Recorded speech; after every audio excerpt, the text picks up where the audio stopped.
one, two, one, two, three. ദൂരപ്പാ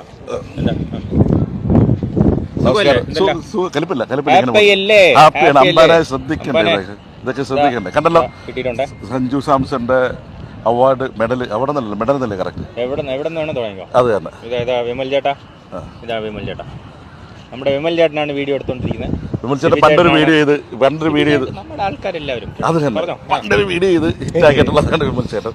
അങ്ങനെ 32 ദിവസങ്ങൾക്ക് ശേഷം നമ്മൾ അമേരിക്കയിൽ നിന്നും കരിബിയിൽ നിന്നും വിട പറയുകയാണ്. വേൾഡ് കപ്പ് പോയിട്ട് എന്ത് തോന്നുന്നു? ഒന്നും പറയാൻ പറ്റുന്നില്ല. അത്ര അങ്ങനെ ഒരു ഇമോഷണൽ ആയിട്ടുള്ള ഒരു എനിക്കത് ഫീൽ ചെയ്യാൻ പറ്റും. വാക്കുകൾ കിട്ടാത്തൊരു സമയമാണ്. അപ്പൊ ഭയങ്കര സന്തോഷം. വാക്കുകൾ ഉടക്കുന്ന ശബ്ദം എനിക്ക് കേൾക്കാൻ പറ്റുന്നുണ്ട്. അല്ല, ഇത്രയും വലിയൊരു ഓപ്പർച്യൂണിറ്റി അല്ലെങ്കിൽ ഇത്രയും വലിയൊരു മൊമെന്റിന് നമ്മളെല്ലാവരും ഇവിടെ ഉള്ളത് തന്നെ ഏറ്റവും വലിയ ഭാഗ്യം. Very grateful to be a part of this family. We really deserve to win. നമ്മൾ ജയിക്കണമായിരുന്നു.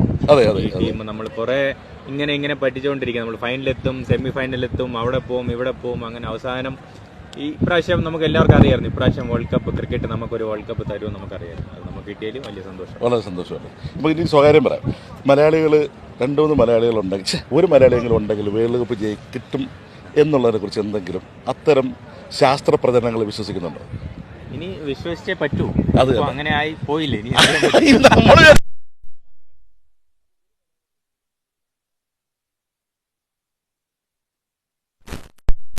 എന്നെ കുറിച്ച് എന്താണ്? സിബിചേട്ടനെ കുറിച്ച് ഇന്ത്യൻ ടീമിൽ എല്ലാവർക്കും ഭയങ്കര നല്ലൊരു അഭിപ്രായമാണ്. ഇത്രയും ലോക്കൽ സപ്പോർട്ട് വെസ്റ്റ് ഇൻഡീസിൽ ഇല്ലായിരുന്നെങ്കിൽ ഭയങ്കര ബുദ്ധിമുട്ട് നമുക്ക് ഫേസ് ചെയ്യാൻ പറ്റില്ലായിരുന്നു. നമുക്ക് സിബിചേട്ടൻ ഉള്ളതുകൊണ്ട് എല്ലാവരും ഭയങ്കര ഹാപ്പിയാണ്. ഏറ്റവും ജോളി ആയിട്ടുള്ള ഒരു ക്യാരക്ടറാണ്. ടീമിന് എപ്പോഴും പോസിറ്റിവിറ്റി തന്നതും പിന്നെ നമ്മളെല്ലാവരും ഹെൽപ്പ് ചെയ്തും സപ്പോർട്ട് ചെയ്തും സിബിചേട്ടനാണ് വിജയത്തിന്റെ പിന്നിൽ.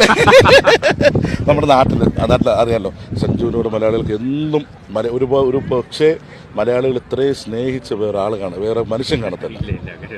അല്ല, അങ്ങനെയാണ് അല്ല, അതാണ് ശരിക്കും. അതായത് മലയാളികൾ ഇത്രയും സ്നേഹിക്കുകയും ആദരിക്കുകയും ബഹുമാനിക്കുകയും പ്രാർത്ഥിക്കുകയും ചെയ്യുന്ന വേറെ ആരും കാണത്തില്ല. അത് ഭയങ്കര ഒരു ദൈവത്തിന്റെ ഒരു ബ്ലെസ്സിങ് ആയിട്ടാണ് ഞാൻ കാണുന്നത്. കാരണം ഒരിക്കലും ആഗ്രഹിക്കാത്തൊരു സംഭവമാണ് ഇത്രയും, അല്ലെങ്കിൽ വിചാരിക്കാത്തൊരു സംഭവമാണ്. നമ്മളെ പ്രാർത്ഥനയും നമ്മുടെ ചിന്തകളാണല്ലോ ഏറ്റവും പവർഫുൾ ആയിട്ടുള്ളൊരു സംഭവം. അപ്പോൾ അത് നമ്മുടെ നാട്ടിൽ നിന്ന് ഓരോ ആൾക്കാരും ഇത്രയും ജനുവനായിട്ട് നമുക്ക് വേണ്ടി ആഗ്രഹിക്കുമ്പോഴും അത്രയും പോസിറ്റീവായിട്ട് തന്നെ വരാൻ പറ്റത്തുള്ളൂ. അപ്പോൾ അതിന് ഏറ്റവും വലിയ സന്തോഷവും കടപ്പാടും എന്തെങ്കിലും പറയാനുണ്ട്? എന്താണ് ഇന്ത്യയുടെ ഫ്യൂച്ചർ പ്ലാൻസ്? ഇവിടുന്ന് എങ്ങോട്ട്?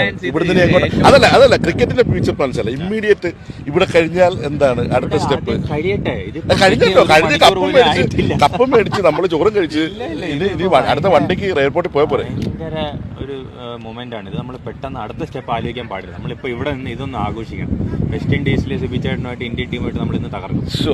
അതാണ് നമ്മുടെ അല്ലേ. അപ്പോൾ താങ്ക് യു സോ മച്ച്. എല്ലാവർക്കും താങ്ക് യു.